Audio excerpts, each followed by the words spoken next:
नमस्कार।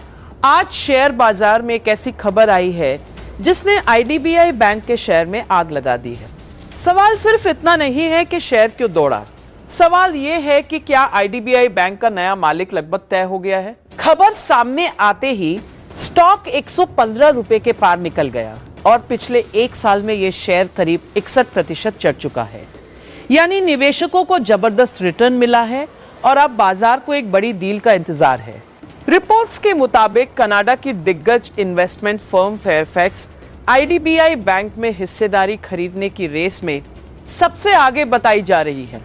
अगर ये डील आगे बढ़ती है तो यह सरकार के बड़े प्राइवेटाइजेशन प्लान का ऐतिहासिक पड़ाव हो सकता है। याद रखिए, सरकार सार्वजनिक क्षेत्र के वित्तीय संस्थानों में अपनी हिस्सेदारी घटाने की रणनीति पर काम कर रही है और आईडीबीआई बैंक इस पूरी प्रक्रिया का बड़ा चेहरा बना हुआ है।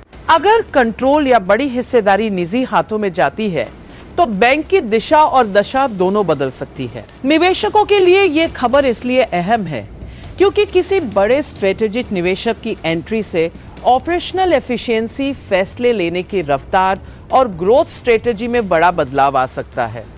फेयरफैक्स कोई छोटा नाम नहीं है। 1985 में प्रेम वत्सा द्वारा स्थापित ये कंपनी वैश्विक स्तर पर $70 बिलियन से ज्यादा का निवेश पोर्टफोलियो मैनेज करती है। भारत में भी ये कंपनी $7 बिलियन से ज्यादा निवेश कर चुकी है और आगे भी लगभग इतनी ही अतिरिक्त राशि लगाने की योजना में है। इंश्योरेंस से लेकर रिटेल, लॉजिस्टिक्स, एग्रीकल्चर और बैंकिंग तक इसकी मौजूदगी फैली हुई है। भारत में फेयरफैक्स की मजबूत पकड़ पहले से है। बेंगलुरु इंटरनेशनल एयरपोर्ट में इसकी 64% हिस्सेदारी है।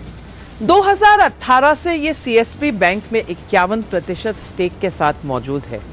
गो डिजिट इंश्योरेंस के आईपीओ से भी इसे बड़ा फायदा मिला।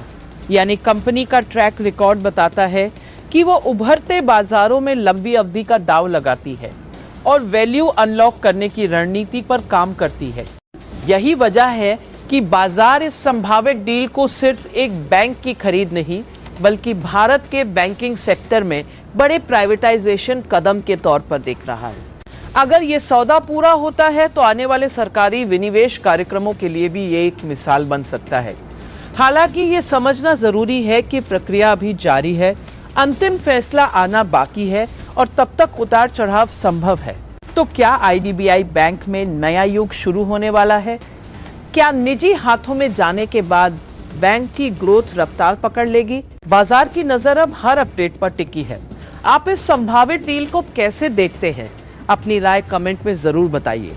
अगर आपको ये हाई एनर्जी अपडेट पसंद आई हो तो वीडियो को लाइक कीजिए, ज्यादा से ज्यादा शेयर कीजिए और ऐसे ही बड़ी कॉर्पोरेट खबरों के लिए टेकनेट इंडिया चैनल को सब्सक्राइब करना बिल्कुल मत भूलिए।